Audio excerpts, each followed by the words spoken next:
going to facilitate today's session is none other than Mr. Bayo Oyetoro.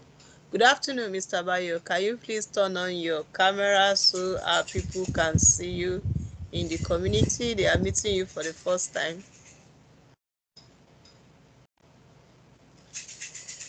Okay, I think I've put it on now. Can you see me? Yeah, I can see you. Yeah, good afternoon. Okay, Yeah, so good afternoon. everyone on the chat, please let's welcome Mr. Bayo Oyetoro. He's going to be taking us for the next 3 weeks, today and the next weekend, and I hope you're going to enjoy this session. So, Mr. Bayo, you can go ahead and introduce yourself. If you have comments, you can please drop your comments on the chat.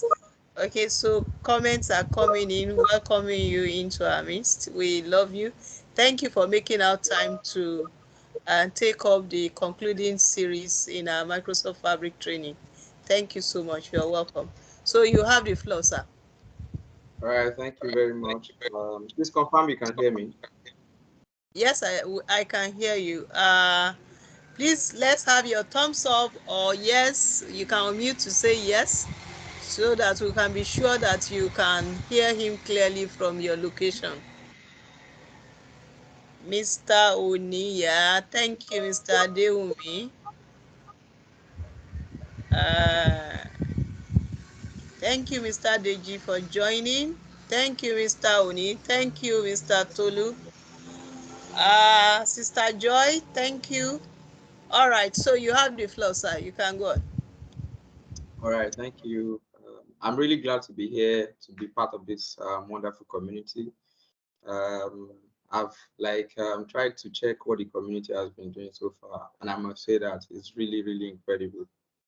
Being here is a privilege, and then I'm very happy to be here. Thank you, everyone. So let me start by introducing myself since I'm the new cat in the house. My name is Bayo, and then I currently work as a data engineer as well as artificial intelligence and Microsoft machine learning governance analyst at a financial institution. So far, my experience in data space, I've worked in telecoms, banking, healthcare, and then research lab, as well as consulting, where the focus is always on using any approach possible to let people leverage data as the assets that it is. As we always say these days, that data is the new oil. So the focus is just use data regardless of the role, analyst, engineer, scientist, cross-board. So that's about me. And then I would just want like maybe one person or two to just probably introduce themselves so that I will know like I know two people in addition to Mr. Yadeji that is on the call. If that's fine. Do we have a volunteer?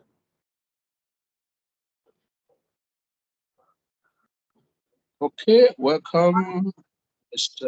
Yotero. Let me switch on my video. Can you see me? Am I visible? Yes, you are very visible, sir. I like your glasses. Thanks a lot. My name is Ahmed. I work at the University of Ibadan as a system analyst. I'm also a data scientist, and I also drive the AI community in Ibadan. I'm quite active in the space. Thanks a lot. All right, thank you very much, Mr. Ahmed.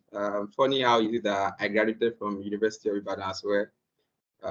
So wow. It's really nice to meet you. Yeah. Okay.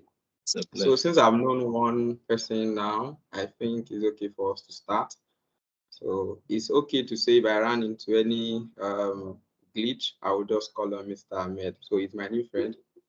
Oh, Mr. Rashid, do you want to say something? Please, can go ahead. Okay, so my name is Rashid Oguniro.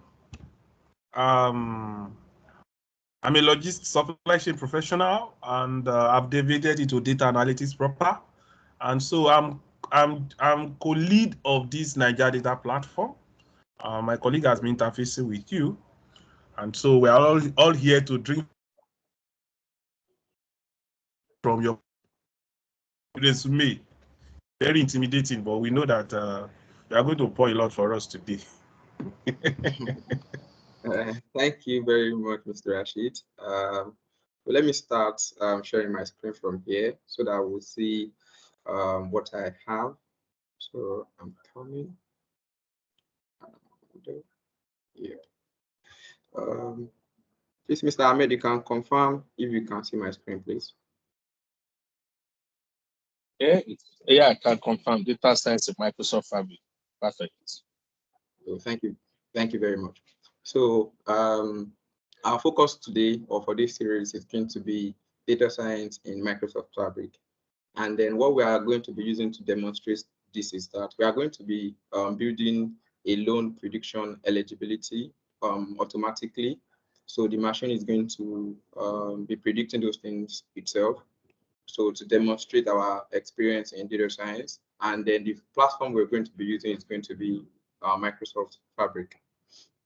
And then the session is going to cover, we're going to start the ground with data science overview, because I don't know the scope or let's say the expertise of people on the call. And then that's why we are starting with data science overview, what's all about the field itself, how I've used it in the past. And then we're also going to be talking about AI and artificial intelligence, a sub part of that space. We're just going to be looking at AI and machine learning very briefly. Then we'll go into Microsoft Fabric, the data science opportunities that we have in Microsoft Fabric, how we are going to leverage Microsoft Fabric to do our data science activities. And then during this course, we are going to be focusing on our main project to talk about those areas as we move on. Now, let's talk about data science for the next few minutes. Data science is just a space, because there are a lot of definitions online here and there. So bringing it down simply is just that we are trying to extract knowledge and insights from data and turning them into actions. So regardless of wherever you're working, whatever decisions you're making on day-to-day basis, for instance, now, you are actually pulling from the experiences you've had from childhood up to today to make some decisions.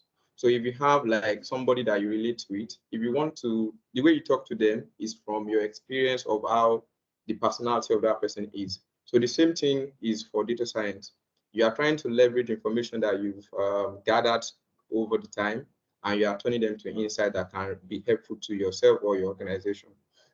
And then data science has this very complicated view, because it's a multidisciplinary field with obvious intersection with data science, computer science, statistics, and math. So it is really very hard to categorize and say that data science is a computer science field, or is even a statistics, it's even a math. So it's just like it's leveraged all these three disciplines to be able to like to have that usability that it has today. So it's a multidisciplinary field that a lot of people can use, people from philosophy, arts, and sciences, wherever it's being used. So we use data in almost every space. That's why that complication always arises to really bucket data science. And then the recent popularity in all this AI, data science these days is not shocking, because it has actually been in existence over the years. I think first AI they were talking about the first AI around 1950s, where they start this AI journey. But now it's just like, okay, we have a new bloom for it. And then the driver for that can really be traced back to the volume of the data that we have access to today. We really have a lot of places where data come in. We have a large number of volume present today. And that's because of those devices that we use, the way people are now seeing data, the view of everybody is really coming back to make informed decision with data. So we have a lot of data in our graphs now to use to really advance this field. That's one of the things that have been driving that popularity that we've been seeing. Another thing is that the variety of the data that we have is broader than what we had before.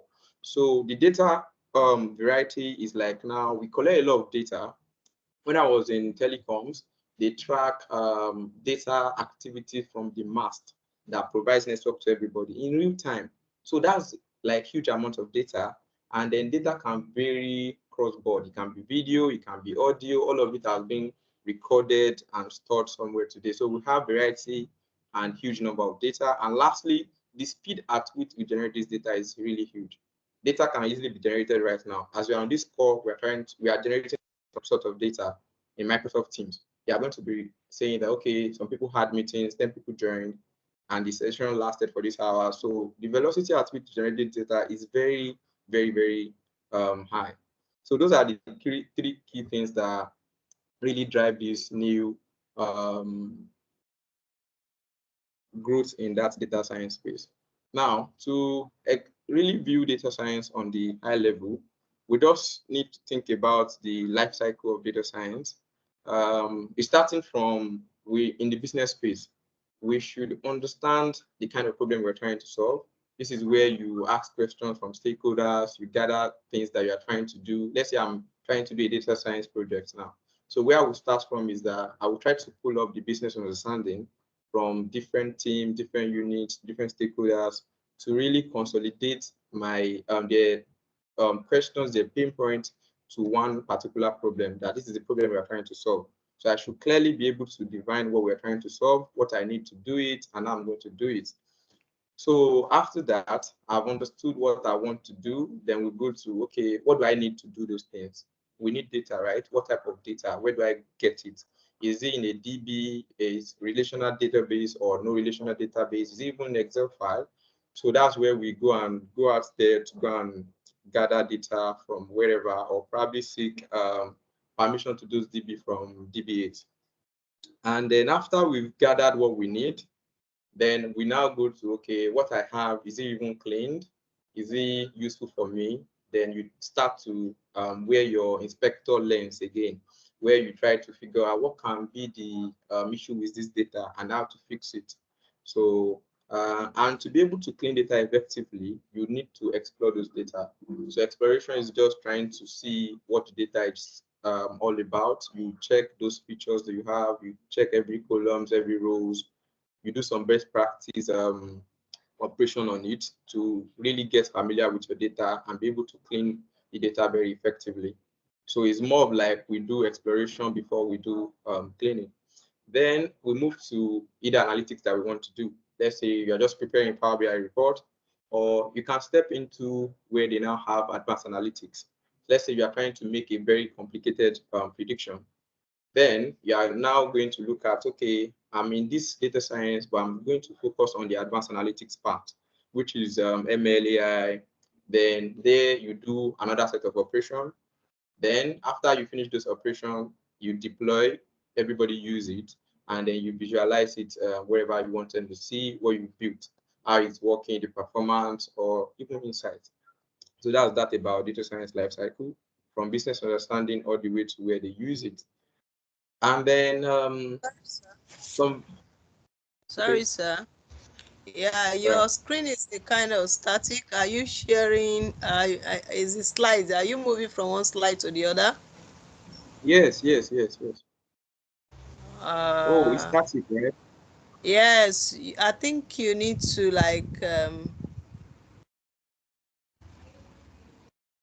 Okay, let me try to reshare if that can work. You are using double screen. Oh, So try to see how you can share your screen and use a single screen. Thank you. well, let me try to reshare. I think this one should be different. Okay. What can we The see now? presentation. yes, it's now in presentation mode. It's fine. Okay, it's working better. Yeah, this is introduction to data science on the screen. Is that what you have, sir? Oh, yes, yes, yes, correct. Okay, you can continue, sir. Thank you, sir. All right, okay. I think I've changed the screen now. Do you see the new changes? Yes, yes. All right. Valuable skills for data scientists. Yes. Okay. So in my team, what really makes those data scientists really, really very good It's more of like, if we try to bucket it, when I try to bucket it, I think the first that comes to my mind is computational thinking. So the first thing is that computational thinking has a lot inside. It has like, okay, understanding a problem, trying to draw a pattern of how to solve it, and then the most efficient way to solve it should really be at the back of our mind. That's one of those things that really separates those very good data scientists from others. So it's like, let's try to explore a very short experiment that I have right here. Can you confirm this thing that I displayed just now? Yeah, you So have a notepad. yes, just a notepad with numbers. So Yes. the one way that we can see this is that if I say that, okay, let someone volunteer to look for the highest number in this series that I put here, what is going to be the answer if we are trying to look for the highest number in this series? I guess it's 88. Okay, 88. Any other contrary opinion? 89. Yeah. It's 89. Oh, all right. Okay, okay. So we have 89 here, and I think 89 is actually the highest. Um, I didn't know the name of the person that said 89. Can you walk us through how you figure the number out? How do you solve that problem? Okay, I went through the rows. Yeah, to Row by check row, right? for the highest. Yes. Oh, you check row by row. Oh, very interesting. So some people can come and say they actually check column by column to know the highest. So with these numbers, the experiment that we're trying to do here, the best and fastest approach seen over time when they test it was that, okay, the best way to check it is that you start from start like this, then you have two numbers. So if you get the two numbers, you can easily tell the higher number between the two numbers. Here you have 88, then you store it in the memory. So after you store it in your memory, you just compare 88 and 68. You don't need to update what you've saved. You move on. You come here again, check 88 against 59, 88 against this, until you see a number greater than 88. Then that's how, this is a way of, one way of solving problem. It's just like you really need to be looking for the best possible way to solve problem. And then another thing that they really do have is this love for understanding math and stats. I've actually seen a lot of people saying that you don't need to know math, you don't need to know stats to do data science. What data science is all about, a very key part of it is about math and stats. And then it's not until you actually have PhD in math or masters in math before you can actually do this. I had chemistry degree, but the thing is that anytime you see some math, you should be excited to want to know how it works. One of my experiences that when I first start, I think in my first role, when I was asked that, okay, you know what, help us to find the, want to know that per sales, what are we even making? What is our revenue per sales? Then I went there and see the revenue column. I just do the average and I publish it back to them that, okay, this is actually the average and everything. But when the guys come back from the sales team, it was telling me that the number is actually not really reflective of what we are trying to solve. It's not a representative of that thing. It's not close. Then it was not like, okay, do you even know math? Do you know what mean is doing? All those kind of things. That's when I now feel like, okay, actually, then I need to go back to go and understand what means is doing, what median is doing, what other average can I use for that best scenario. So it's not like you kind of like start studying math or start, but anytime you see a challenging problem where you have to use math, just try to add that math to your knowledge, then you know that, okay, you are done with that part. So you really have that, you need that passion and love for math and start concept. And then one thing that they are very good at is that they learn programming. I will share some resources if you are interested in learning Python. So it's a course from Harvard that you can take for just like a week. Then it will introduce you to art of programming itself and build a lot of projects. So you'll be very good with Python. So willing to experiment, and then data literacy, communication, and curiosity. They are always very, very excited to try new things. is all about try and error most of the times in data science. You build ML. The one we are working on in my unit is that we're trying to build a chatbot, then we just try over and over again until we get to where we are going. So it's not like once you write the code, it works and we are good. Now, if you are coming into AI space, AI is not machine learning. The problem we are trying to solve today is going to be machine learning. Is not just like, okay, it's AI, but it's inside machine learning. So AI is not machine learning. We can clarify this thing by just looking at it as, okay, AI is the big umbrella. If you look at this chart that I have here, AI is the big umbrella that involves you letting machine to do what human beings can do. It can be either machine learning as a subset. You can do NLP, natural processing language, like something like ChatGPT, where you interact with a system by just querying it with normal English that we speak. So it's also an artificial intelligence. We can do expert systems, speech recognition, computer vision, in robotics and planning as well. All of them are part of artificial intelligence. But the one we are going to be focusing on for this project is machine learning, where we are going to be using machine learning techniques to build a loan predicting, eligibility predicting machine learning algorithms. So machine learning basically is short put using data to answer questions. And then why this definition might not work in professional exam, but it should be able to do what we want to do today. If we say we are using data, obviously it's just that we have access to some data that we want to use to do some things. And if we are looking at answering questions means that what are the problems we are trying to solve? It can be a prediction problem. It can be you want to try to classify some things. Let's say you want to build a system that once you see a car, it will tell you that this is SUV. If you see this car, this is a truck. All those kind of things. You define your problem, then you use the computer to like automate the whole process. So machine learning is just that you are using data to actually solve some problem. And then high level view of machine learning is from we get the data, then we train it. So this is where a lot of people used to get confused when I was trying to learn data science some years ago. It's like I always ask the question that what is training? What are we doing with training? What does training mean? So we try to uncover those things in our projects. Then you pick the model that you want to use to do all those things. So the training and the modeling part might not really be exactly clear now, but I have a slide to talk about that later on. Then after you gather the data, you train it. The training will result into a model. You have a model. Then you will now bring incoming new data that the machine has not seen before, a new one. Then you will now run it through that model. That's what I mean by self-predictions. Then you will have your questions being answered. So it is just like very, very, very high level like that. But if we narrow it down, let me try to populate the entire side once. So let's say we are trying to build an algorithm that say, okay, if I show you a picture of a cup, it will tell you that, okay, this thing is a wine.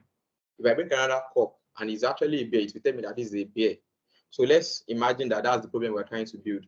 So we are trying to classify some things into beer and wine. So that's the classification problem. Now, if we want to walk through it in machine learning, high level, before we start to get our hands dirty with Microsoft Fabric. So the first thing is that, let's say if you want to gather data, you can go to a local store in your area, then get as much drink as you can buy with your money. Then you have something to test for the color and then the alcohol level. Those are the two things that we want to use to determine if something is a beer or wine. So those two things that I said now, alcohol level and then the color, they are what we call features.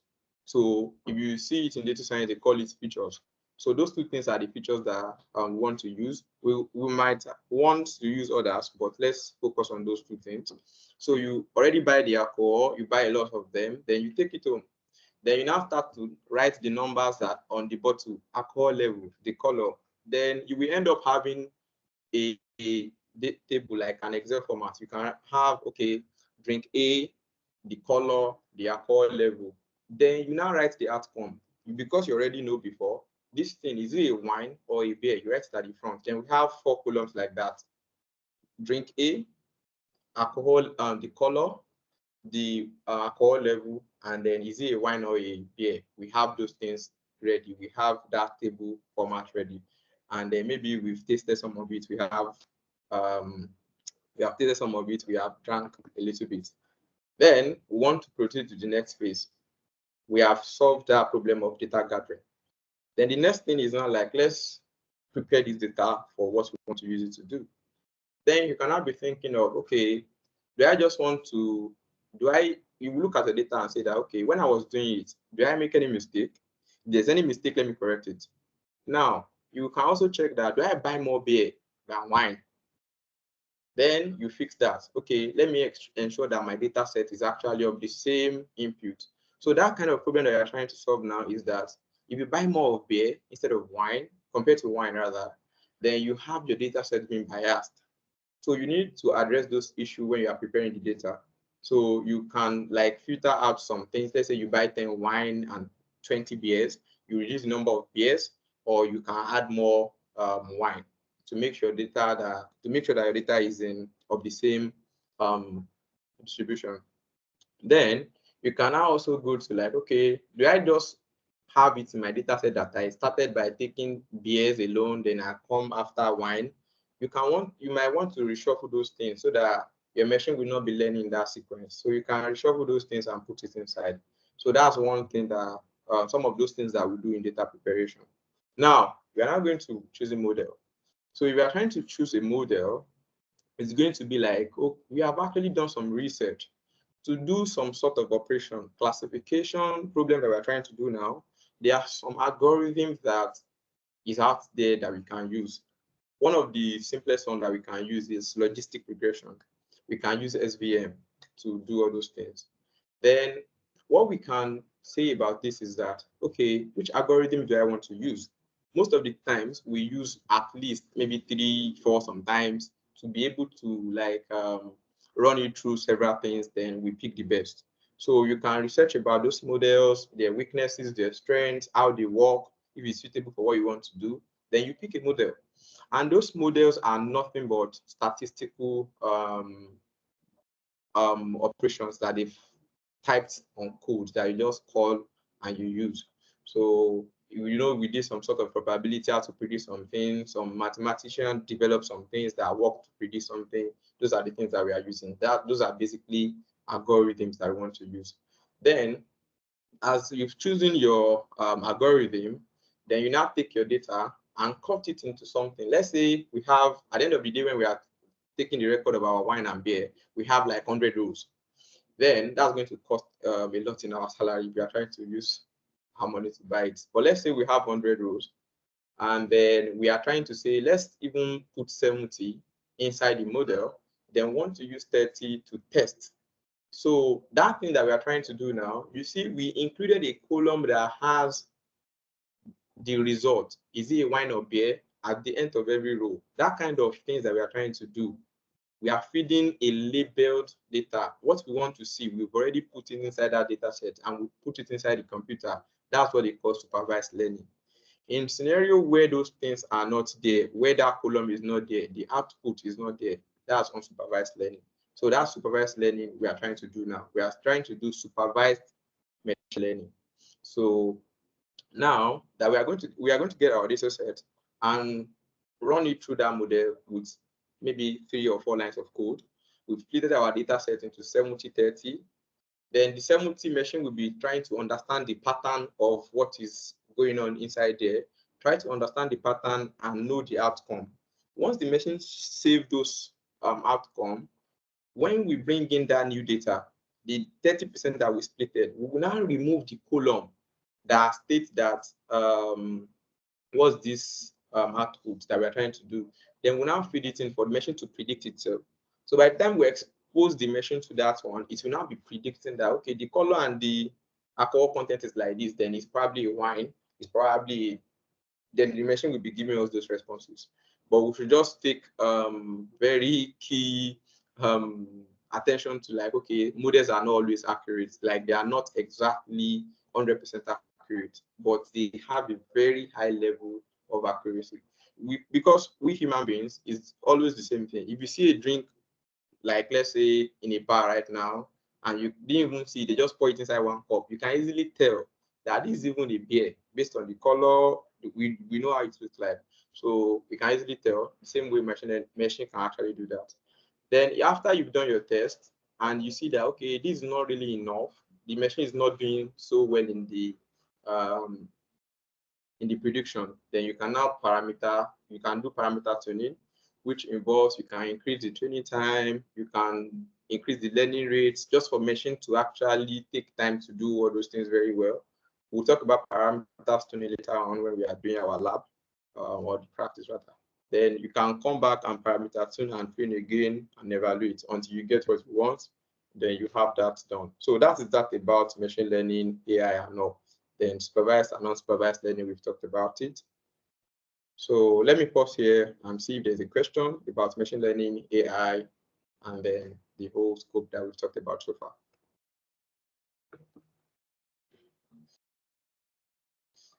You can type it in the chat. Let's just use like maybe 1 minute or 2 minutes to see. Okay. All right. So, Mr. Rashid, can you hear me clearly? Yes, I can hear you, sir. All right. Okay. Thank you very much. So I think nobody has any questions. I can hear you, Mr. Jami. All right. Okay. Thank you very much. Yes, I can. Yeah. Okay. So let's proceed in the absence of no question. Now, those operations that we've been talking about, we can do it locally on our PC. We can do it locally on our computers, anywhere, all those things. But here comes opportunity in Microsoft Fabric, where we can use Fabric to actually orchestrate all these things. Then the question should now be like, okay, why should I use Microsoft Fabric to do it when I can do it locally on my computer? Because you pay for Fabric platform before you can use it as an organization. Or if you just want to do the trial for like, I think 60 days, then, but why do we need to pay? What's the selling point? What's the difference between Microsoft Fabrics and our computer? Then we now start to talk about the advantages that Microsoft Fabric presents itself. First off, one of the advantages, the reason why we are using Microsoft Fabric in my organization is that everybody gets to work on the data on the same spot, on the same platform.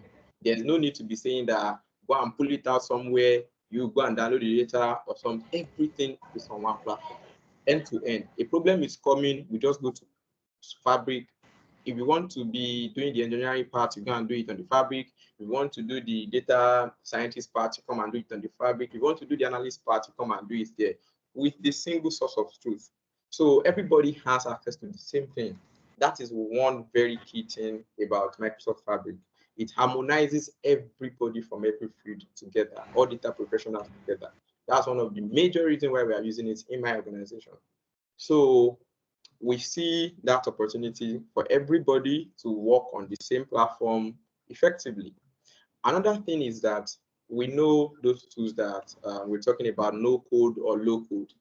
You can really do a lot in Microsoft Fabric without having to write complex code. You get a lot of assistance, Copilot is there, every tool that you need to use as a data scientist, instead of you to go and be downloading it up and down and bring everything together to make a project.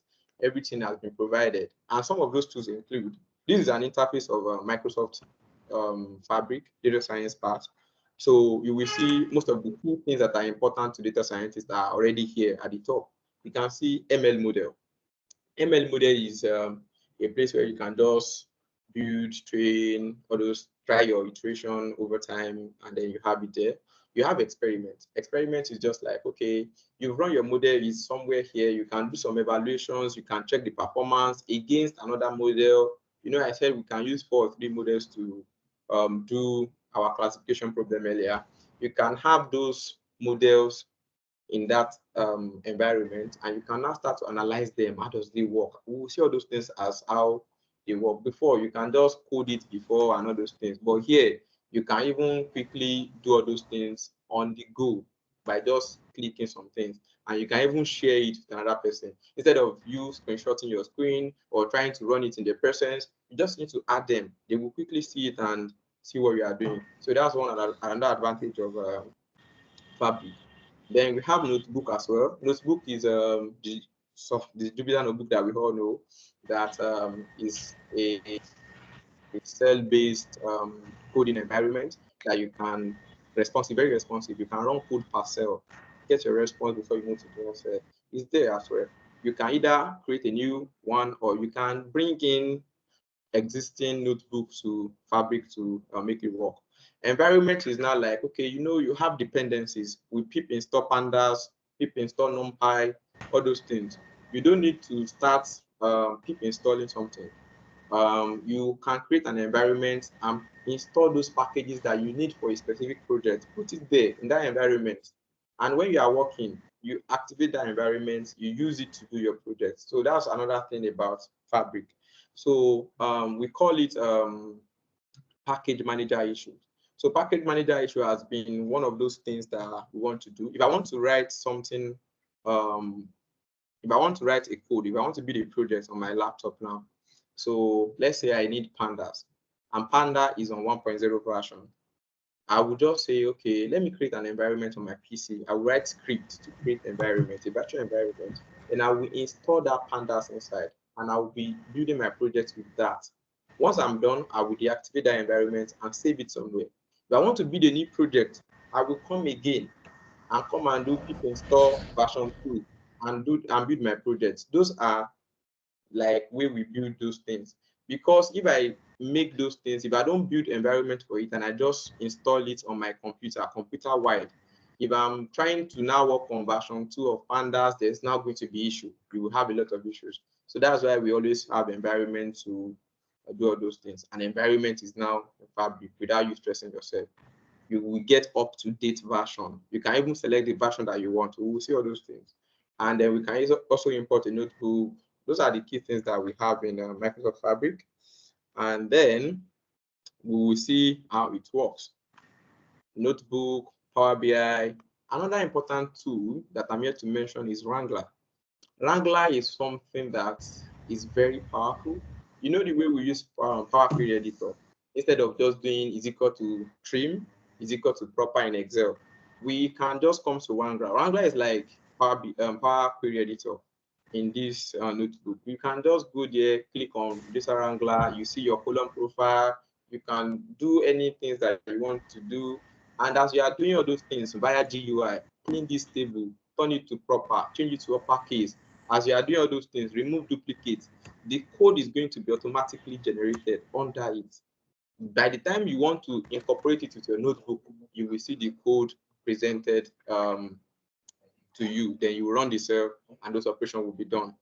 Then you have option to use VS Code as well. You don't need to be using notebook.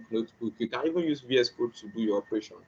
If you want to consume your model most of the time, that's what we use it to do. Anytime we want to consume our model, then we just write our model out, then we'll consume in a VS Code. Let's say we are trying to, our developer is building app in VS Code. You can consume it on that VS Code. So those are those things. Then we have Lakehouse, a very powerful environment for you to save data, to do all those things that you can easily be using over time. Then we have the model part, the environment and experiment, we talked about it. Another one is semantic link. Semantic link allow us to really, when you are building Power BI report, you have semantic link uploaded so that you can easily have access to those things. We can do that one too with our machine learning project, and then we can connect it to Power BI to report. So this is where we hit the ground running. We go to our environment in Fabric, then we begin our operation. I don't know if we all have access to Microsoft Fabric, the premium one. Yeah, I think it's premium, they call it.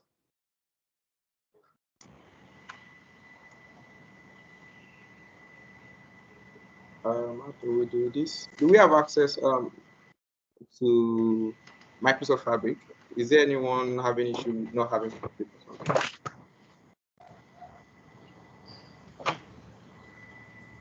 Have access to the trial version. Okay, we already have access to the trial, right? Okay. right? So let's go. I'm trying to look for so that I will not be assuming that we have it or not have it. Okay. Okay. All right. So this is my Fabric environment. So let me click it from scratch so that we can get a sense of what I'm saying. I just go to app.fabric as usual. Then it's going to connect me to app.fabric.com. Yeah. So this is the interface that we are going to see. It's still coming on. All right. So let me try to log in.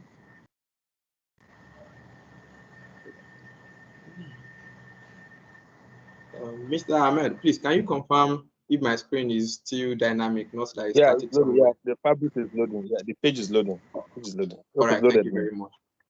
All right, so we can already see like a lot of opportunities presented by Microsoft Fabric from Power BI, Data Factory. Some of them are used by engineering, some of them are used by analysts, some of them are used by scientists, and every data citizen get to enjoy all this cross-board. So now, let's go to Fabric. I'm coming down here to pick where we want to focus on. So let's focus on our main thing, which is data science, Synapse data science. Now, if we see this interface, we are going to see the same thing as what we presented earlier, which is the model. If you hover over it, you are going to see the description of all those things that we've talked about. Now, the first thing to do is that if you want to work in something like this, you just come here, then, sorry, before I proceed, let me mention something. Now, on the project, so that we can follow along very well, I'm already making a GitHub repo. So in the repo, you will see the data set that we are trying to use, the description of the problem we are trying to solve. Everything is going to be there. You will see the features, the rows and columns, what we are trying to achieve. Then you can download the data set or clone the repo or even do anything that you want to do. So once you have access to the data, you can follow along as we move on at the class. So the class will end like won't go that deep. So you go and replicate those information, and the meeting is recorded. They can share it to you. You can create your own GitHub repo and start building as we are going, so that you can share your work. People will know about what you are doing with Fabric. Then, so that's that about the data set. I will provide the access to the data set. Now let's go to create. We want to start a new project. Our projects that we want to be predicting eligibility. Now, as I come to create, what do I want to create? I want to create a new workspace. So let's come to workspace. We don't even need to go to the create section. So you just come down here, you create a new workspace, then we give it a name. We are trying to build a loan eligibility. Okay, so ML, machine learning, or let's just call it AI. So now we can add description to our workspace to really tell more about what we are trying to do. If you want to share your project with anyone, you can describe your workspace. This is what it's all about, very quickly and shortly. You can also upload pictures if you want to. Then you come to the advanced. You ensure that you have your you have access to that licensed Microsoft Fabric. But I'm on trial now, that's why I'm clicking on trial. So let's click on the right license mode. So I click on trial and I apply. Then it's creating that workspace. Then we are going to see what is inside the workspace. Now, this is the landing page of that workspace. Now here we have something to do. We want to start our project. This is where we are seeing what we are seeing. Why not all those things that we saw earlier? Then we can come here and say, you can see a lot of things that you can create inside your project. You can create all of these things. Once you create this, it's going to be added to your workspace. But most of them will be created as we move on. So now, and then this environment that you are seeing here, you can even use it to generate a task flow. You can describe what you are trying to do from beginning to end. And you don't even need to do it alone. You can call on the assistant that we have here. So now let me now say that, okay, we want to create a tax flow now.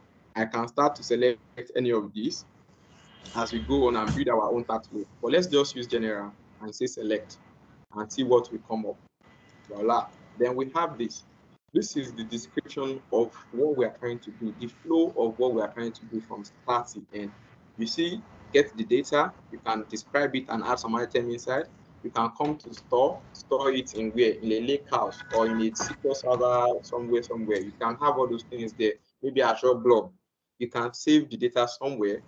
Then go on again and say, okay, after I've stored the data, I want to prepare it, and then I want to visualize and track some things. Or you can come here and you can still come here and edit these particular ones that we have here. So you can edit it, you can tune it to what you want. So this is still like what they've added to Fabric now, that you can describe what you are trying to do. You can solve your problem from scratch. Let's say your stakeholder might even want to see that before you even start to do anything. So you can easily do that and visualize what you're trying to do. They will be able to see it instead of you using maybe PowerPoint or something. And as you are clicking on it, it's very interactive. You can easily go around and then play with it. So now, what we want to do is that we want to start by getting our data set. The data set is on my PC. Most of the time it won't be on PC. It might be like it would have already been provided by your engineers. So you don't really need to focus on that part. Just collect the access of where it is and then pull it in. But this one, for the sake of this class, is on my PC, and then we want to work with something. So that is the ingestion part of the whole project. We want to bring our data to our environment. So as we can see down here, nothing is in my workspace yet. So let's come down here, and then we come to new. Then we want to, if we want to import a notebook, we can just import a notebook real quick and do all those things. But we don't want to import a notebook. I don't have anyone already. So let me just create a new notebook. As I'm creating the new notebook, let it pop up. It's supposed to pop up on my notebook. Yep. So as I click my screen, the notebook just keep the name part. So it could have just display create notebook, what's the name you want to give your notebook, and all like that. So let me just click here. I can still edit it right up here and say loan eligibility, or let's just say loan notebook. Let's give it NB. So now you can see that immediately I create my notebook, it took me here. And then you can see on this tab that you have loan notebook. If you go back to your loan eligibility status, loan eligibility AI workspace, this is the workspace. We can see the new item added now, loan NB. It is a notebook. And from here, you can right click and open it or delete it, even mark it as favorite and see all those things. But we've already have it here. Then you can click on it and then display. Then you have your, but there's a catch here when you're trying to use the notebook. Notebook supports some programming language. If you come here, it supports PySpark, which is Python. Then it supports Spark, which is Scalar. Then Spark of Scalar is just a different recipe of Spark. So Spark is, and I saw you doing the community doing something around Apache Spark.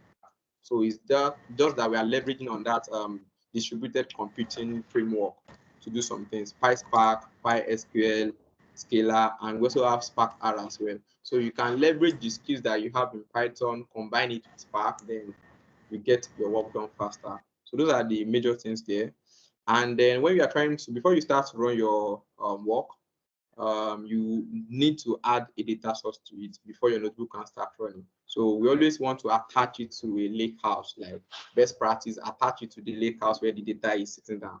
But we don't even have a lake house.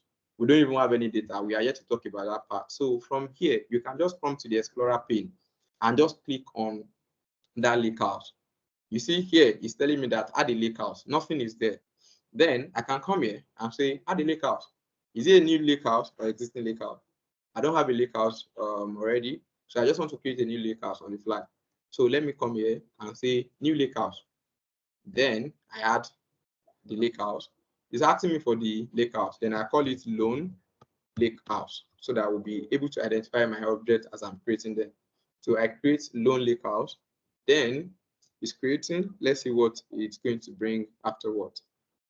Now, this particular notebook is now being attached to this lakehouse. Anything you're trying to do, you can fetch data from directly from that lakehouse and all those things. If you don't attach it to a lakehouse, you get a very funky error. Now, and then I said that when I'm trying to build a project locally on my PC or somewhere, I always want to create environment so that I will install some of my pip install, pip whatever inside it. But one thing is this, instead of, if you pip install something here, let's just say before you can pip install something, you need to type that percentage sign is a magic symbol in Python. So let's say I want to do pip install, and then I want to install pandas, for example now. So as I do pip install pandas, if I run this script, it will actually work. It will get pandas to me and everything. But next time that I'm now coming here to come and use this Microsoft Fabric notebook, is going to, I need to rerun that pip install again before I can have access to pandas. But if you kind of like create an environment where you install your stuff, then you don't need to be installing it over and over again. So that's one advantage. But some of the popular libraries that you need to design has been embedded in this runtime.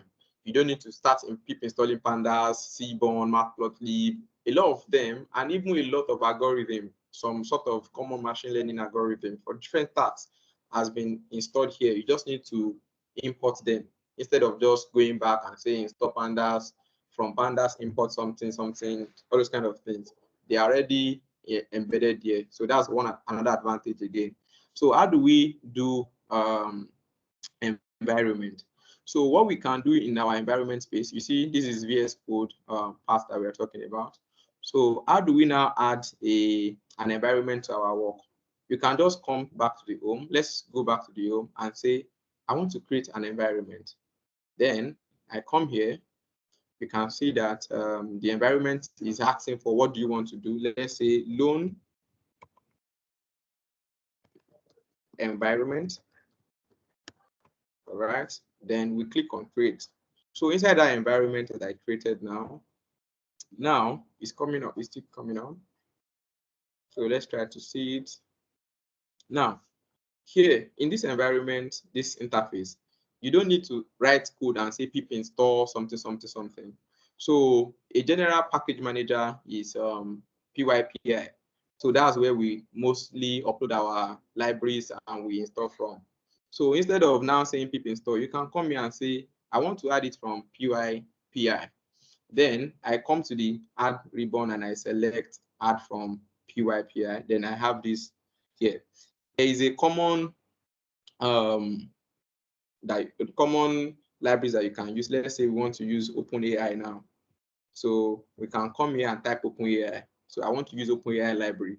Then it's asking me for version. This is the one of the most powerful one. Before on your computer, you can now be writing OpenAI equal to 1.0. You don't even know where they are. But here, up to date, you can see where they started from. The journey has been so long that this is the latest version, 1.130. Then you can select it. If your existing notebook consume the version of some years ago, then you can easily go back and select it and you have it working. So that's one of the advantage of Fabric again here.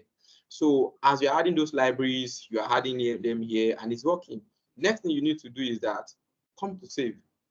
Once you save it, you see saving only record your changes. To apply these changes to your notebook or Spark job, go to the home and select publish. So as I'm saving it now, it's being saved. Then if I want to use it, I will just publish it. So publish is just like, okay, let me pick on my libraries.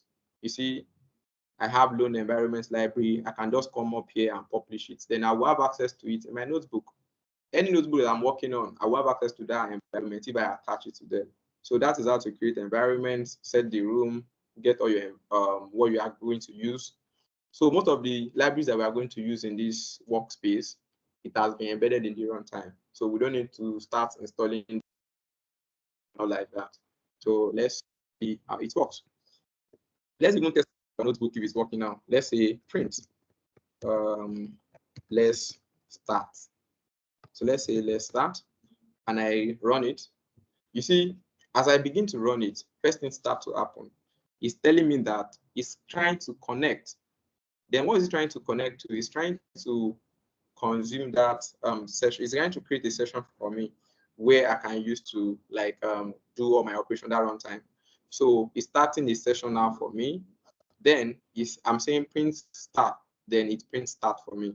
And you can see the tool that I'm using. I'm using PySpark. If you are very comfortable with Scalar or R or SQL, you can easily select it and write the syntax there. Then you have it on the go. Before, you can't do that. In your local computer, you can't do those navigations very quickly. But here you can do it. You need to go to R Studio and start writing your code if you are using R and come back again. So here now, everything is inside one place, all at the same time. And you can, funny thing is that you can even have the log, which is really, really interesting. This is what it's used to manage the, let's say, transaction issue. Let's say you are trying to do something and you want to back, all those things are being recorded. So no problem with that. Now we have our environment ready. We have our notebook ready. Our lakehouse is already ready. So the first thing is that we need to go and bring our data from where it is. Then we come to files. If you come to files, let's say you want to insert a table, you can come here and insert some table structure like data tables. This one have been, I guess that they've been covered in engineering sessions. So let's just come to files and I say, I want to upload what? I want to upload a file. Then I click on override if the file already exists here. Please delete that one and bring in the new one that I want to do. But most of the time, you might not need that. So let me just come here. I have it in data set, and so I have a lot of them, but this one seems to be really nice. Then I click on OK. So I have my loan application data CSV from my local computer, and I just want to upload. Then it's coming up.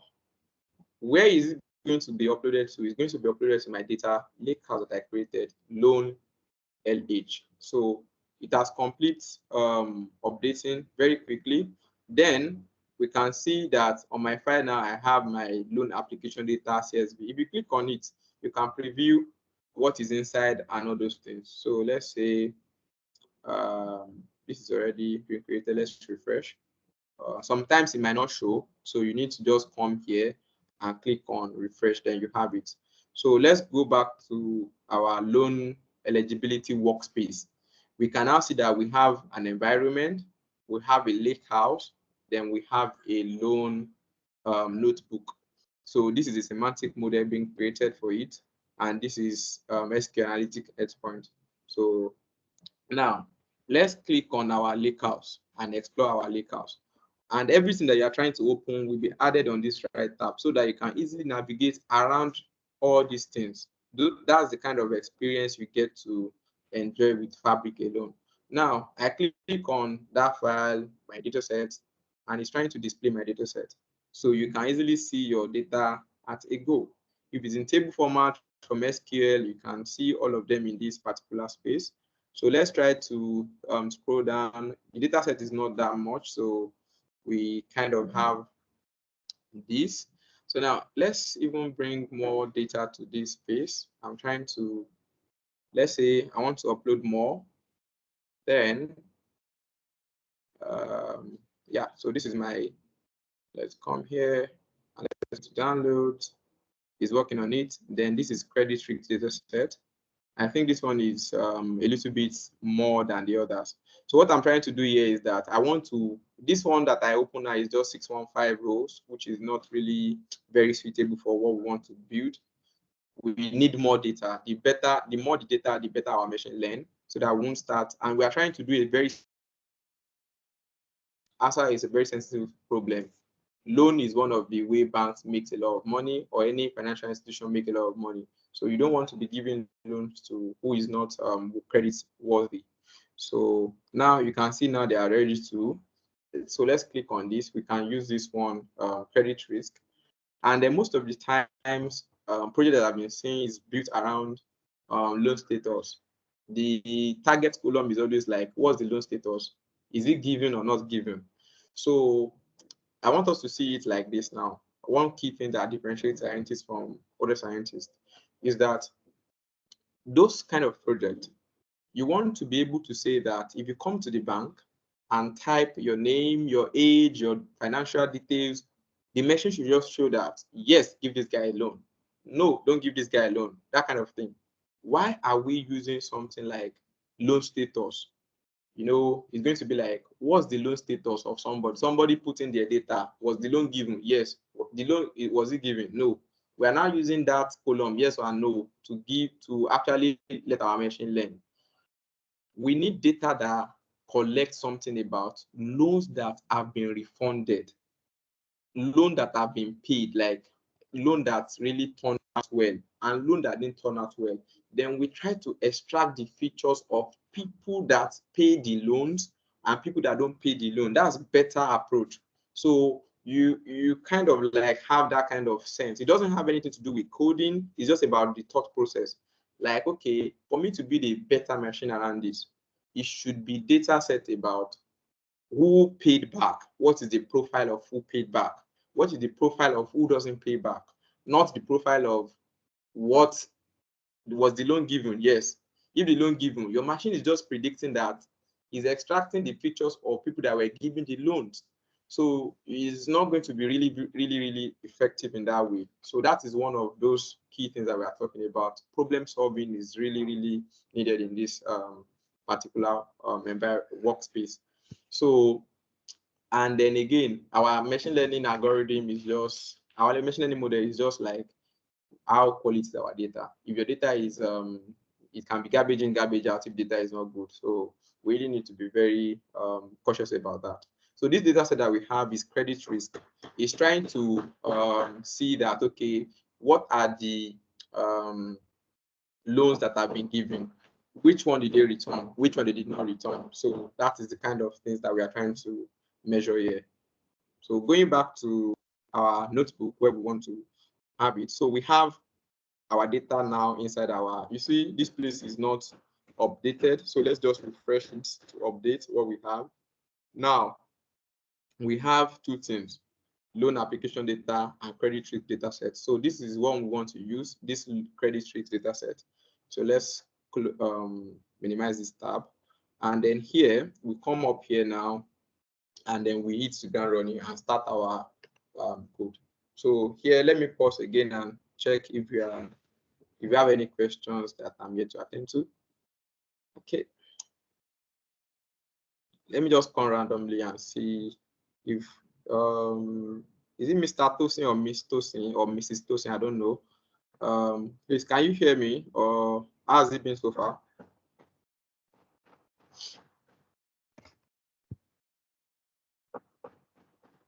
My first point of contact. Oh, Mr. Ahmed, are you there?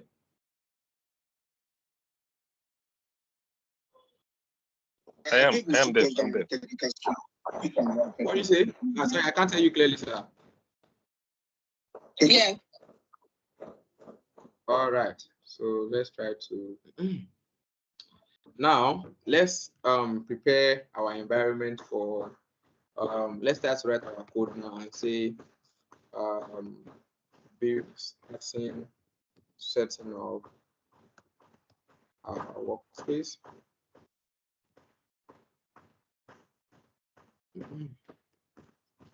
Now coming, let me try to, okay, yeah. Where is the notebook? I kind of have a notebook up here.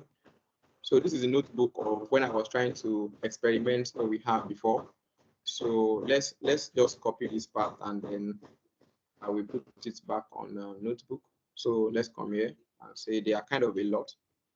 Now, most of these things might not know that we use it as we are going on. So let's say you already import your data set. You just come here and type the code. You import something. When you need another thing in another set, you import it. by the time you finish, you will see that you have import in different cells. But from start, we won't know how many things you will need. But because I have run through the project before, that's why I have a consolidated list about what I want to use. So, and you can see here that if it's on my local computer, I will store PySpark and all those things. But now I don't need to do that. So I just need to, this particular part is just calling some Spark work. Then I just run it, some Spark jobs. So here now is for visualization using the matplotlib and then Seaborn and Plotly. So those are like common libraries that you can use for data visualization. Then I just style my matplotlib here so that the color can be what I want. It's just aesthetics. It's not really needed. Then I import OS. OS is if I'm even working on my local computer to actually communicate to my operating system, because you saw I copy the code from my local computer and bring it to notebook. But here it might not really be something that I need. I don't even need it here. Then warnings is just to, when you are running a code, let's say Pandas code now, and they are trying to make an update, they will just tell you that, okay, this update, this particular one that you have here is going to be removed some days and all those things, those kind of warning. I don't want to be seeing them. That's why I'm trying to now cut them out. So let's run this guy now and see what will happen.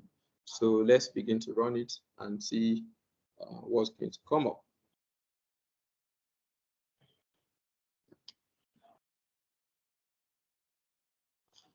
So while it's running, I just create another cell.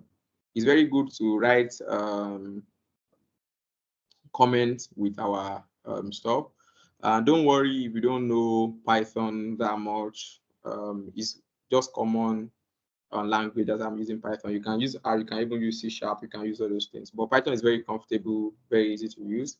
And if you need a place where to learn Python, as I said, I will give you a link to where you can learn it from Harvard CS50.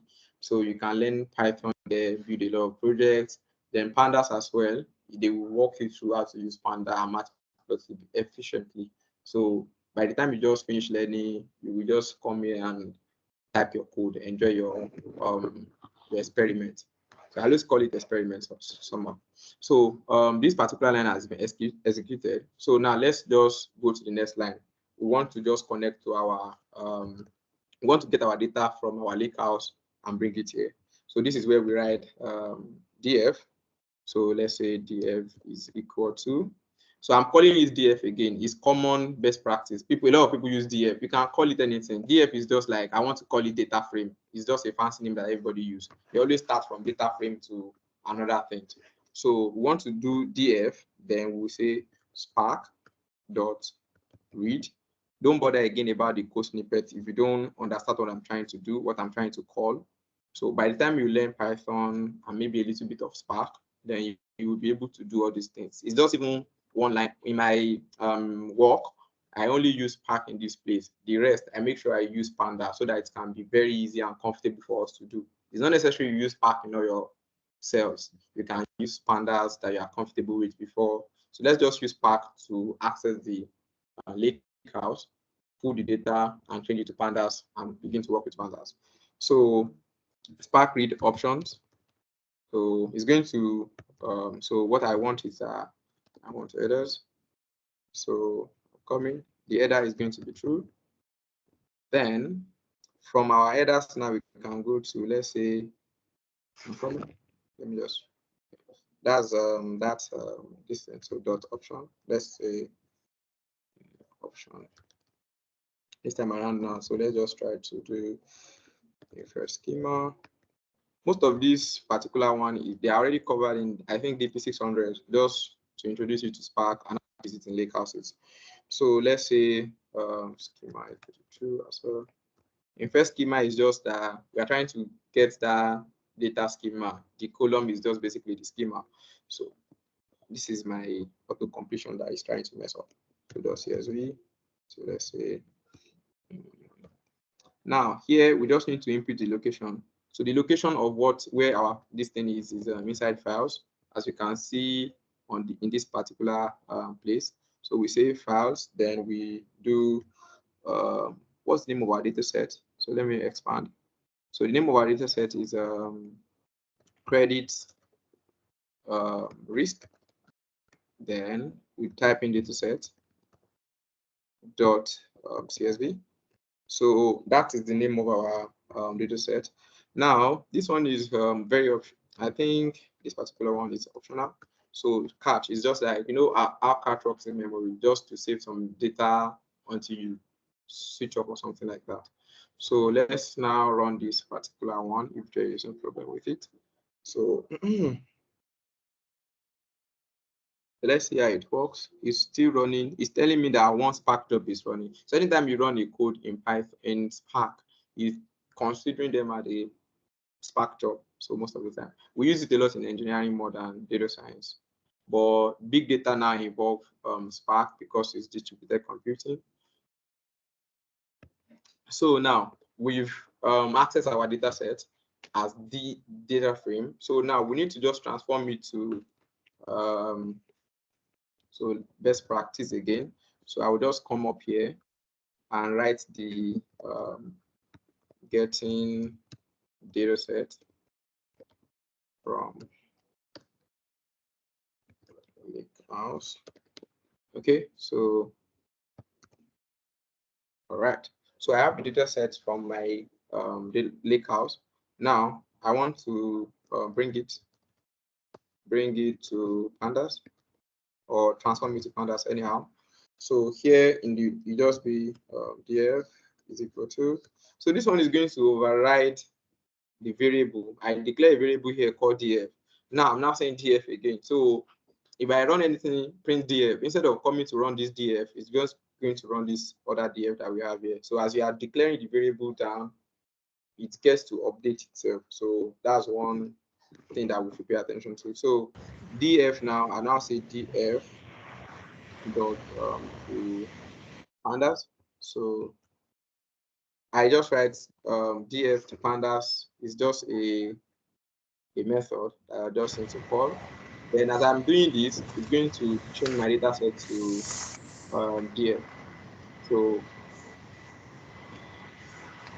if you trace this back to what we are doing earlier, what the over high level description that we talked about earlier, we have seen that, okay, we gather the data set, then we make sure that it's available for us to use. That part is done now. We have injected our data inside our notebook. So how do we verify this? We are just saying Spark job succeeded up and down. So let's validate and say df. Let's just print only df. That's all. Let's just write df and say we want to see df. Now, you see, it's not even bringing anything up for now, but yeah, okay. So let me close this guy so that you can see. Now we can see our data frame now, pandas data frame being displayed.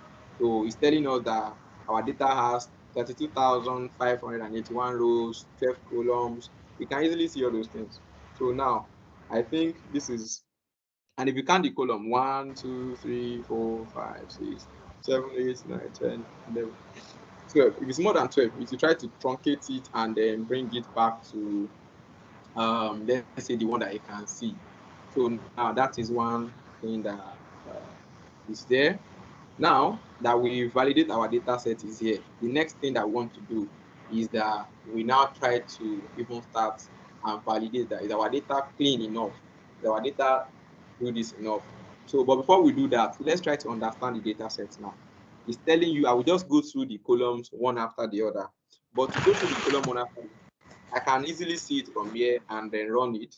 Another way that I can do that, I can go through it from here. Another way that I can do that is that I can just come here and say something like, let's try to do, let's try to do data frame.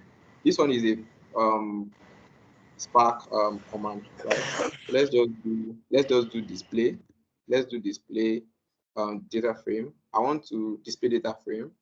Then I will now say that, okay, what do I want to do? I want to do summary of it. So I'm coming, summary is equal to, the summary is bool, so boolean. So it can either be true or false. So let's just say, yeah. So if I display this data frame and I want to summarize it, It's going to bring it up. There are so many approaches that you can do that. So let's try to see it now.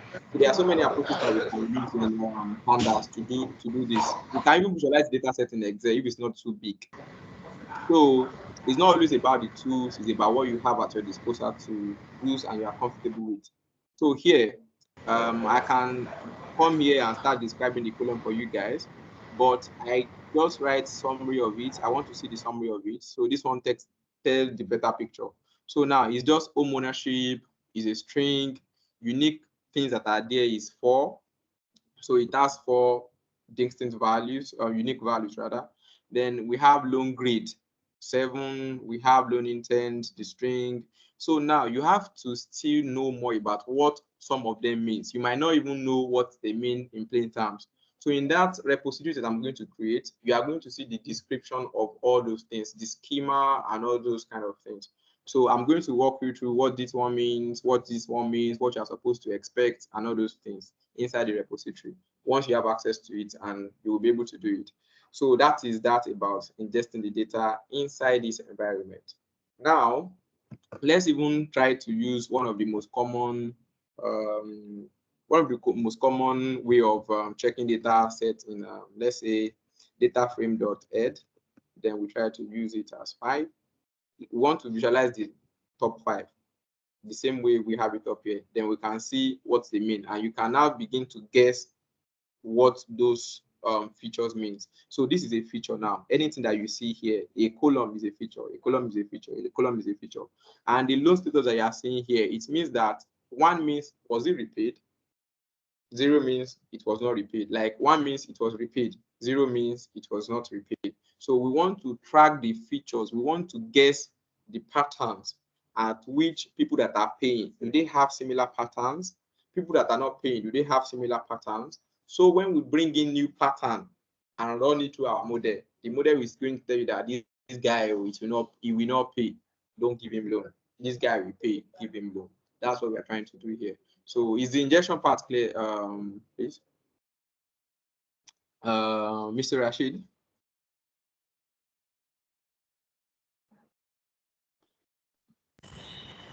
Yeah, it's fine Yes, from clear. my end. It's fine from my end. Oh, all right. Okay. Thank you very much, sir. So now let's try to. Okay. Now let's bring our journey to Markdown. We want to say it's always very good to use Markdown to indicate some milestones that you are having your project. So one of the milestones is that let me write something like this and say, okay, data exploration. So I want to familiarize and explore my data set. And then instead of selecting code, I just select Markdown and this one comes up and I can bold it. Let me undo it. Data exploration. Now, okay, I think I need to select everything, then bold it. Yeah, so, and then I click on this preview. It looks like an eye. So let me just click on preview. Then you can see that I'm already here. Now I want to do a data exploration. Then under it, I just click on new code. So I want to do data exploration. This particular one up here is injection. So I want to explore my data set and see what we are trying to do. Now, anybody could just come here and try to print anything, print all those things, but we'll be doing it in a way that it is a communication means. They don't need to see you before they understand your notebook, because here in this environment, you can easily share your work with somebody else, a manager, anybody. So it's not that normal way, initial way that we always come and be the one to present our projects. Add them here, let them knock themselves out. But that means you are already having the responsibility of making your code very readable. So that's why we'll be using a lot of comments to do most of the things. So now let's say print. We want to even check how many rows our data is. Now, let's say data shape. Let's call it shape, data shape. Then we can come here and say print. In Python, they have what they call, let's type it here. You can just print something like this, data frame.shape. So if you type data frame.shape, it's going to tell you the number of rows and columns. Data shape, 32,000, 581 and 12 columns. But that doesn't mean anything. Somebody that is not in data space might not really understand what we mean. It's only the scientists or some even engineers sometimes might not understand this. So that's why we can do something like this. We can say print F. So F is just like we are trying to use format, a way of formatting something in Python for people that are new in Python. So now we want to say rows is equal to, role is equal to what? That script that I just write now, data frame.shape, I will just put it in curly braces. If you are trying to write a function, something that I wrote earlier, a code block, not just anything. So I will now write data frame.shape, and we can see that that guy displayed two things, a tuple in a tuple of two things. Tuple is another data structure, the way we save data in Python. We have different ways. We have tuple, we have list and others. But this one is just tuple. And then we can have access to that tuple. The first figure that was displayed here is 0. The next one is 1. Then we have tuple. What tuple are we trying to access as our rows? The tuple in number 0. Then we'll have something printed. Let's print it out and see what we have. Now, we have something like data shape. We now see rows is equal to 32,581. Then that person will already see that, okay, this person is trying to communicate that the data shape is having a row of this. Then if we now want to combine it, we can just type in, this is /n, is to add a new line. Then under the new line, what do we want to do? We want to add something like columns. Then we now say columns is equal to, then here, as you can guess, we can just write the curly braces again and the data shape. Then we index it on 1 because it's 0, 1, 2, all the way to the end. Then we can close it and then put our this stuff again. Yes. So as you can see now, you have your response very communicative. Data shape, rows is equal to this, column is equal to this. That's very, very good. And you can come up here and add what they call and say printing data shape. So very cool, very intuitive stuff. So those are the kind of things that we need to pay attention to when we are writing our code, because it's not just you now, it's you and multiple people. So you need to pay attention to that. Then another thing that we have that we can do is that, okay, since we already have our rows and everything, let's even remove the duplicates that we have, as we normally do in our Excel, if there's any duplicates in our data set. Then we will now say that, okay, removing duplicate. So let's remove the duplicate and see what will happen. To remove duplicate, let's call it data frame no dup. So that is data frame without duplicate is equal to, that is, I want to do operation and save it as data frame no duplication. So you can name it anything that you want, obviously. So now let's now write the syntax to remove that. You just write data frame. As you are typing, you will be seeing those suggestions. It's not something that every platform have.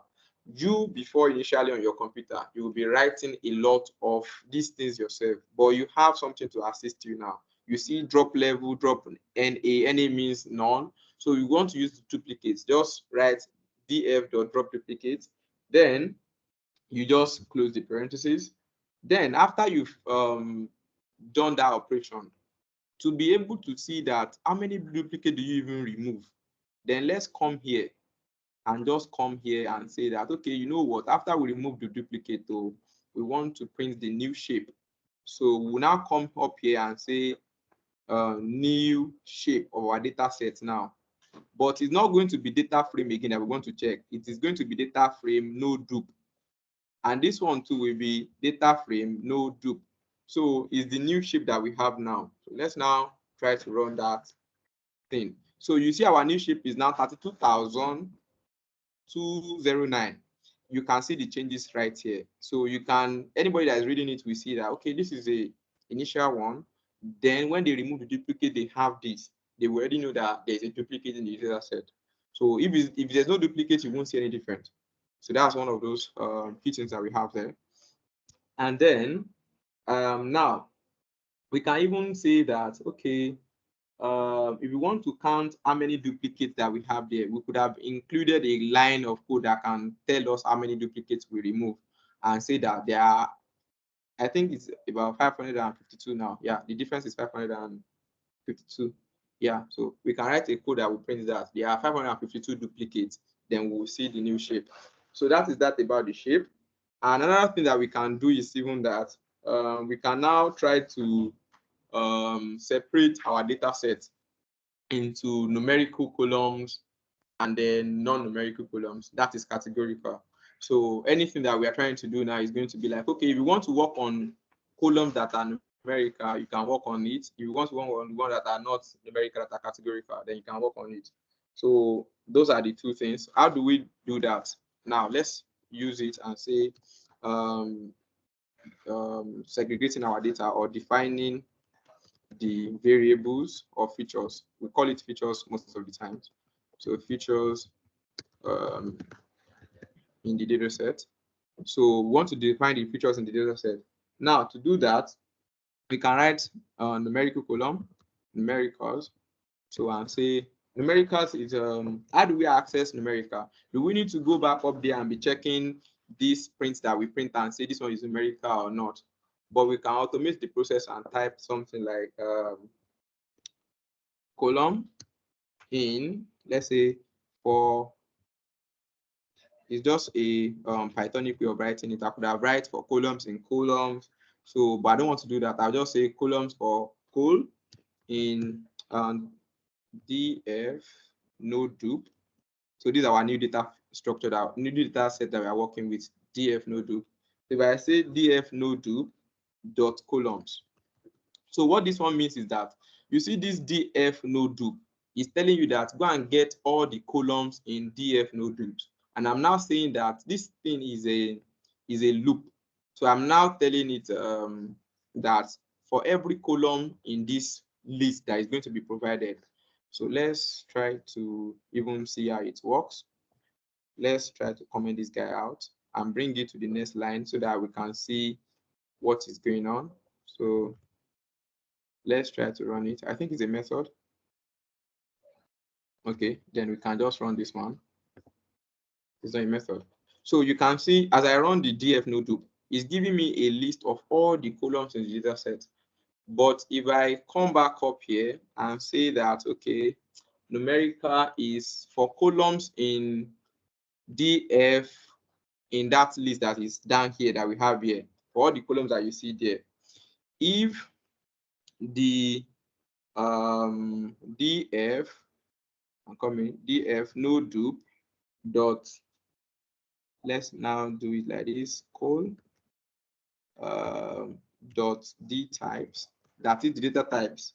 If the data is not equal to right, not equal to is exclamation mark and equal to is not equal to, and as you can see up here, the one that are in data frame, what happens there is that anything that is string, that is not numbers, is actually represented as object. So if the data is not object, let's say object. So if it's not object, try to do it and put it inside numerical.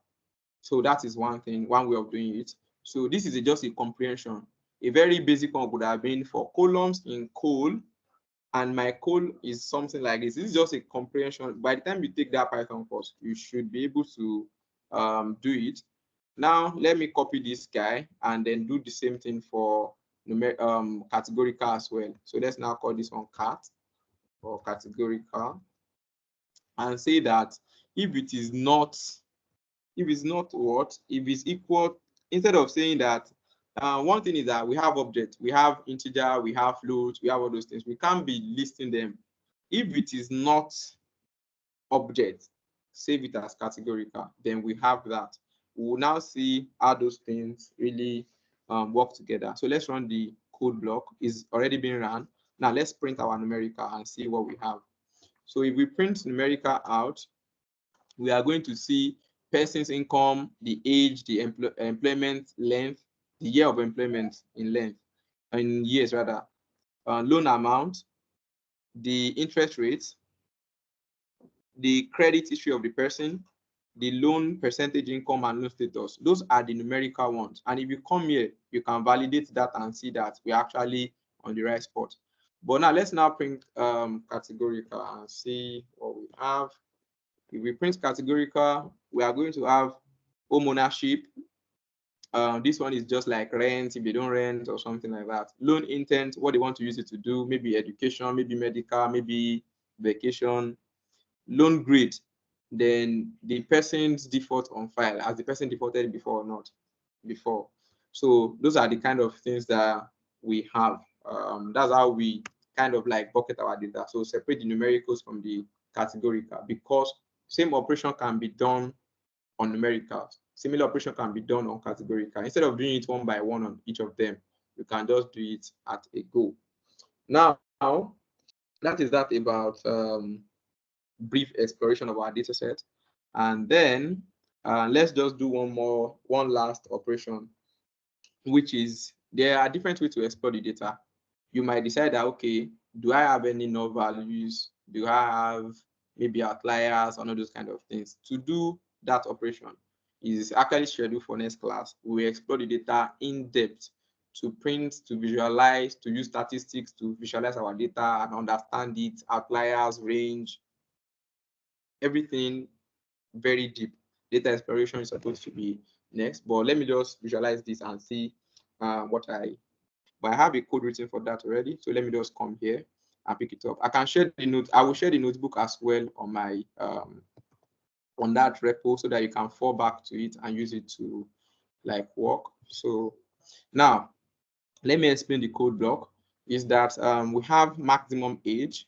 From our no duplicate, I said get the person age. I have a column. Let's even print it up here so that we can be seeing these things as we are going on. Div no dup. So let me run it. Yeah, so let me run it. One of the first thing that I want to do is that I want to even check that, okay, this age column, where is it? Okay, this particular column age here. I have a lot of age. I'm picking age column first to even tackle it. So I want to say that, okay, in my age column, and then, sorry, before we move on, if you check here, the reason why I'm going straight to that is that I already checked my data set. I only see that I have missing values in 2 columns. That's why I'm not even stressing to check the rest. Now, I'll just come here and pick my age column and say, okay, in my age, get the maximum person and call it maximum age. Get the minimum age and call it the minimum age. Then print the minimum age, print the maximum age. Let us even see. I now say that, okay, you know what? I write a function here. This is a function in Python, and this is how to write a function. So I now say, call it age group, and say that it takes a variable called ARR. I'm here to define it in ARR, and now say that, okay, get for everybody in that range, get something, add it to the next, like I'm getting, let's say array, I'm just saying array, that's what my ARR is. So 19 to 26, put them in one bucket. 26 to 36, put them in one bucket. So that's what I'm trying to define with this function. And I now say that, okay, let me run it so that we can see the outputs very fast. Now, I see the minimum age as 94, maximum minimum age as 20, maximum age 94. Age between 20 and 26, number of people is equal to 17,000. People that come and collect that loan, 27 to 36 years of age, they are 11,000. And we can even see that 87 and 96, they are just one person, and then 76 to 86 are just 3 persons.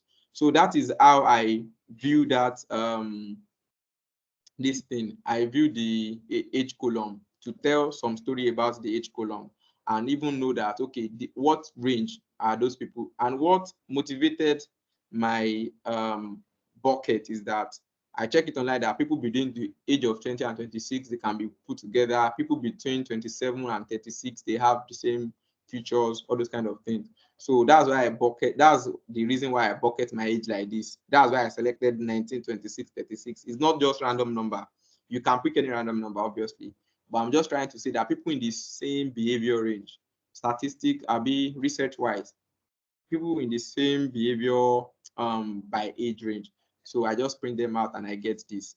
Now I can say that young people come for this loan more than old people.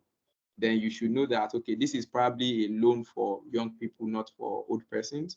but old persons come and collect it. It's probably for all of everybody, but young people just come for money. So we can know that our data set now, our machine learning algorithm will work for when people are young. If it's probably old people, it might not really capture it very well.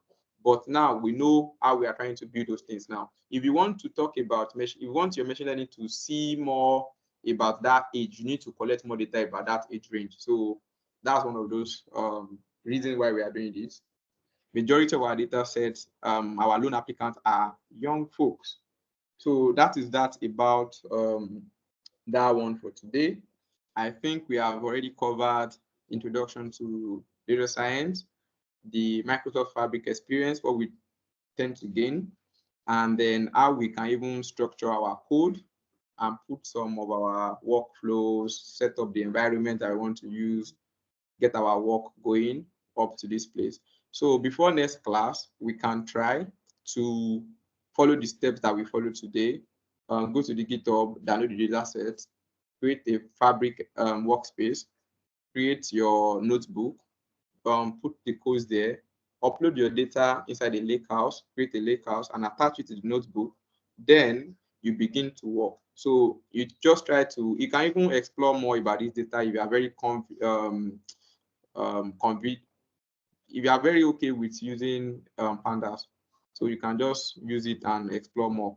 But next class, we are going to focus on exploration, how to even know how to explore more, how to clean your data in a very high level way. We will see a lot of things like smooth, treating bias, and other high level stuff than cleaning, removing duplicates and everything with data wrangler, and then also with our code. So we get to see data wrangler in our next class and then use it very efficiently, right? So I think it's a good spot for us to stop today.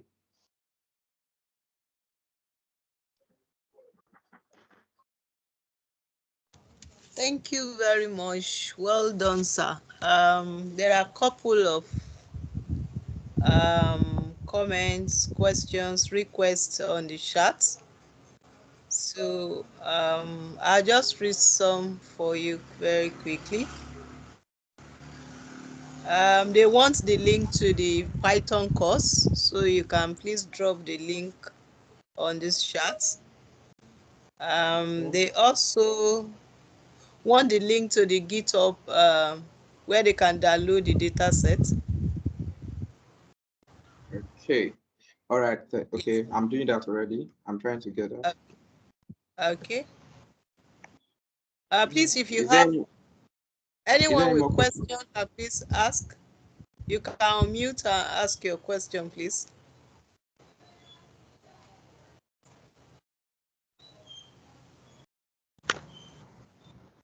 Hello, Mr. Jami. Can you hear me? Yeah, we can hear you. Go ahead. Yes, yes, I can hear you clearly, sir. Okay.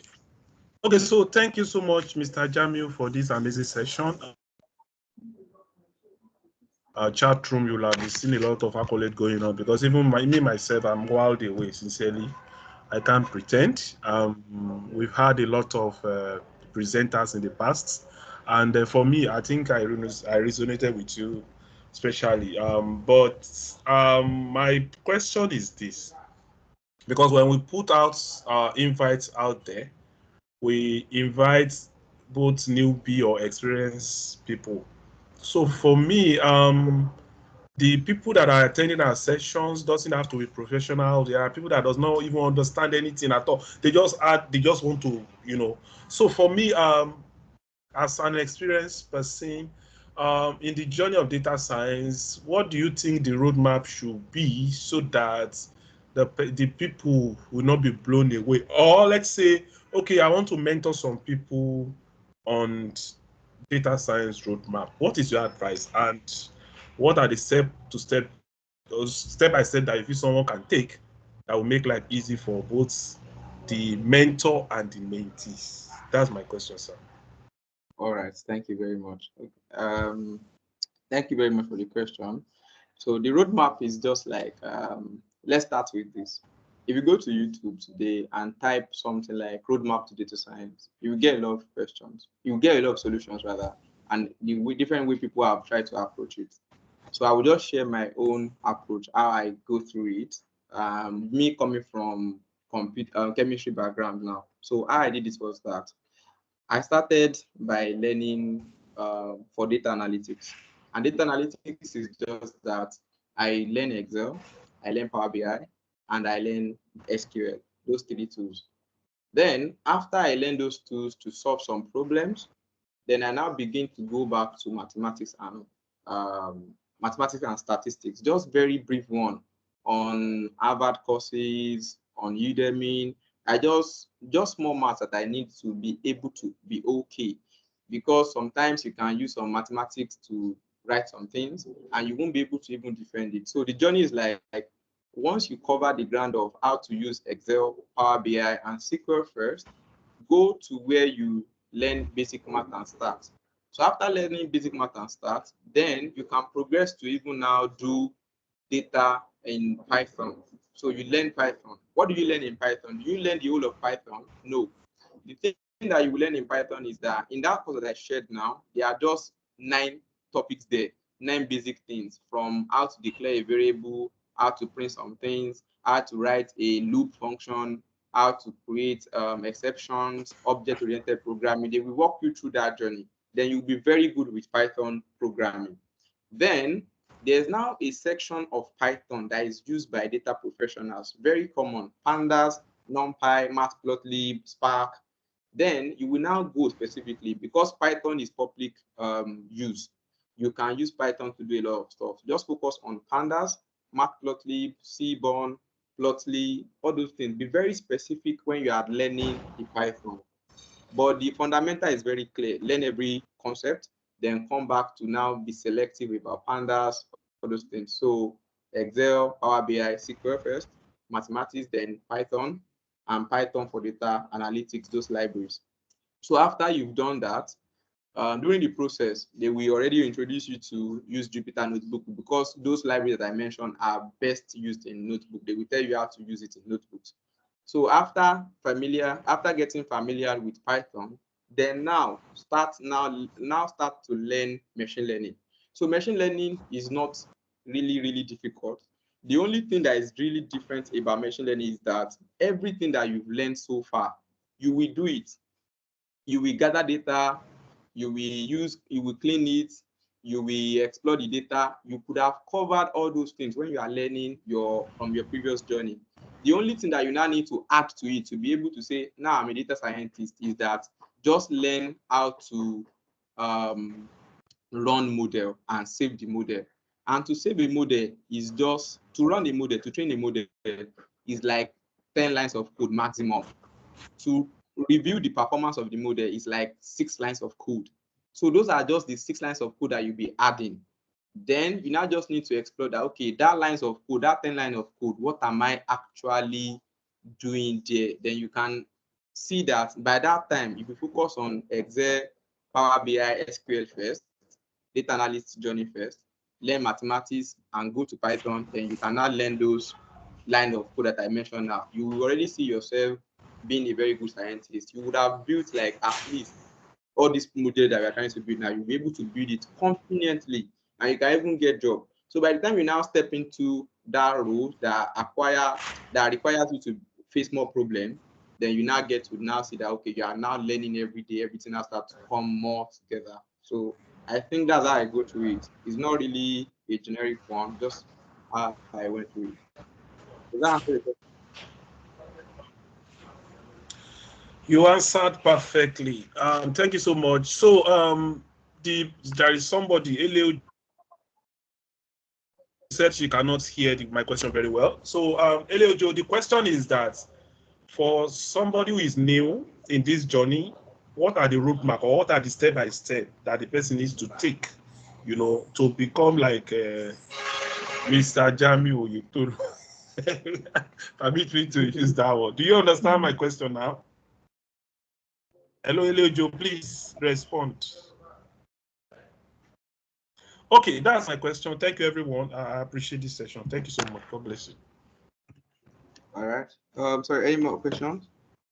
I already pasted the link to the chat box. The first link is for that Python from Harvard. So you can take it on YouTube, or you can just go to their webpage and take it. So if you take it on their webpage, you'll be able to practice along as they are going. It's very detailed from beginning to end. Then you get a certificate at the end of the day that you are now a Python programmer from Harvard. Then you will see that they will ask you to build one project. So after you build the project, then you are okay. And then the second link is specifically for pandas, like the nitty-gritty of pandas, from importing data to data exploration, data cleaning, and data reporting. It covers everything. Just YouTube. The two of them are free resources that you can. They are very detailed.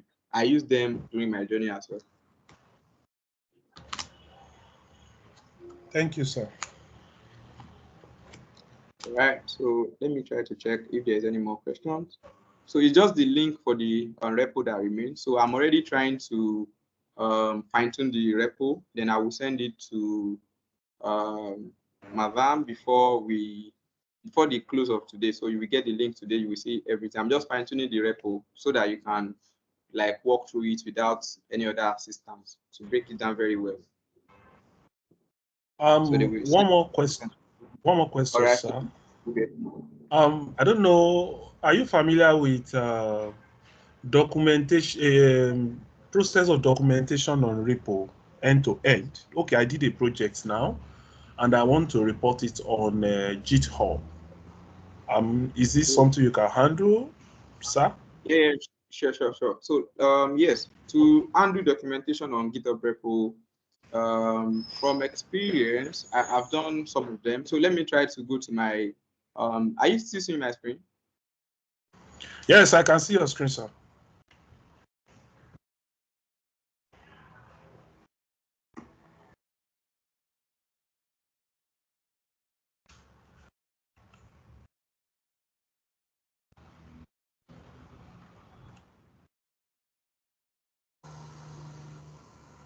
Hello, sir. We can no longer hear you. Can anyone hear him?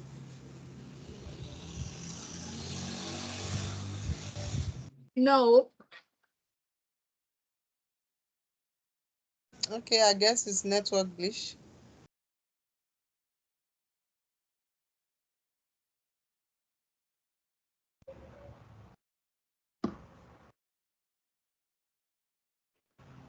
Oh, sorry. My internet connection just fluctuated just now. Can you hear me now?